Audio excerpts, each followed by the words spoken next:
अभी तुम्हारी लड़ाई का कारण क्या है? एक छोटी सी कहानी कहता हूं। दो छोटे छोटे साधारण से तिनके बाढ़ की नदी में पड़े हुए साथ साथ बहे जा रहे थे। एक तिनका आड़ा तिरछा हो गया था कि मैं पानी को बहने नहीं दूंगा, ये मुझे बहाकर ले जाने की चेष्टा कर रहा है, मैं इसे अपने को बहाने नहीं दूंगा। आड़ा तिरछा होकर के संघर्ष कर रहा है बाढ़ की नदी के जल की धार के खिलाफ कि मैं इसे अपने को बहाकर ले जाने नहीं दूंगा, मैं पानी को बहने नहीं दूंगा, मैं इसे रोक लूंगा। और बहाव भी जा रहा है। बाढ़ की नदी के पानी कैसे रोक सकता है? लेकिन वो संघर्ष में लगा है, लड़ रहा है, जूझ रहा है। मैं इस पानी को स्वयं को बहाकर ले जाने नहीं दूंगा, मैं इसको बहने से रोक दूंगा। ये भाव भीतर भरे हुए आड़ा तिरछा हुआ पड़ा है, लेकिन बहा चला जा रहा है नदी के जल के साथ। संघर्ष, जूझ रहा है, पीड़ा में रोकने की चेष्टा कर रहा है। दूसरा तिनका जल की धार पर सवार हो गया है। वो सोच रहा है, वाह, जल की धार इतना तेज बह रही है, मैं इसको बहा ले जाऊंगा। वो उस पर सवार हो जाता है, उसके साथ बहने लगता है।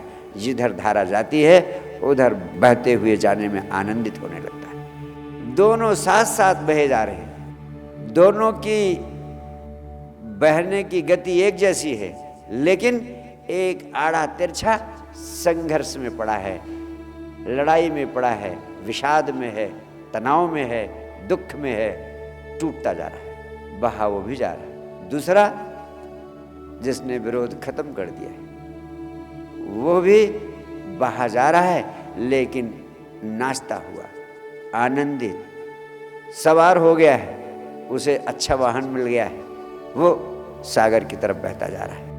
एक तिनका, गति दोनों की वही है, मिलना दोनों को वही है, लेकिन अस्तित्व में सब कुछ स्वतः हो रहा है।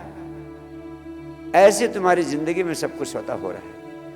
तुम्हारी पीड़ा का कारण सिर्फ इतना है कि तुम संघर्ष में लगे हो कि मैं रोक लूंगा, मैं बदल दूंगा, मैं ऐसा कर दूंगा, मैं वैसा कर दूंगा, भीतर से भी बाहर से भी। इसीलिए तुम टूटते हो, यही तुम्हारे दुखों का कारण है। अगर तुम दुखी हो तो इसका मतलब तुम्हारे जीवन में संघर्ष की राह तुमने पकड़ रखी। अगर तुम्हारी जिंदगी में तनाव है तो इसका मतलब उस आड़े तिरछे पड़े तिनके की तरह तुमने जीवन दर्शन अपना रखा है।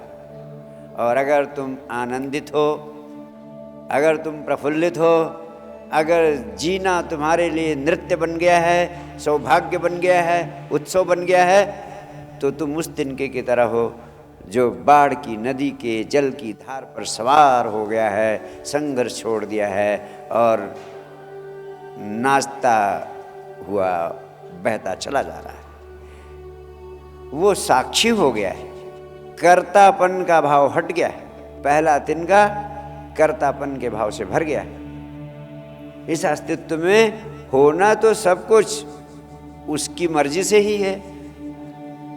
जब सब कुछ उसकी मर्जी से होना है तो उसकी मर्जी को जानने का उपाय सिर्फ इतना है, जो कुछ तुम्हारे जीवन में हो रहा है उसके प्रति स्वीकार का भाव आ जाए। जैसे ही स्वीकार का भाव आ जाता है वैसे ही दुख की हवा निकल जाती है, तनाव की हवा निकल जाती है। जैसे हो उसी से राजी हो जाओ। अब एक करोड़पति है, बेहद तनाव में है, बेहद चिंता में है, आपसे 1000 गुना चिंता में है, क्योंकि उसे अरबपति बनना है। उसके पास तो 10 फैक्ट्रियां ही हैं, उसे 100 फैक्ट्री का मालिक होना है। अब वो तनाव में है, सब कुछ करते हुए 100 फैक्ट्री की जगह 1000 फैक्ट्री लगाने की चेष्टा करते हुए भी तनाव मुक्त हो सकते हो, अगर कर्तापन का भाव हट जाए,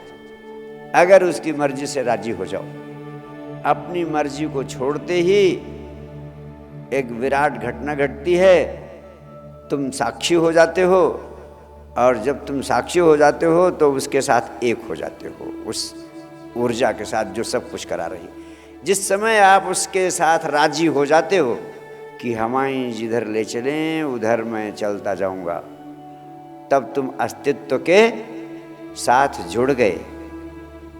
अस्तित्व के साथ जुड़ते ही विराट शक्ति तुम्हें मिल जाती है, और जब वो विराट शक्ति मिलती है तब एक अद्भुत घटना घटती है। तुम जो सोचने लगते हो वो होने लगता है, क्योंकि तुम विराट शक्ति के अंग बन गए।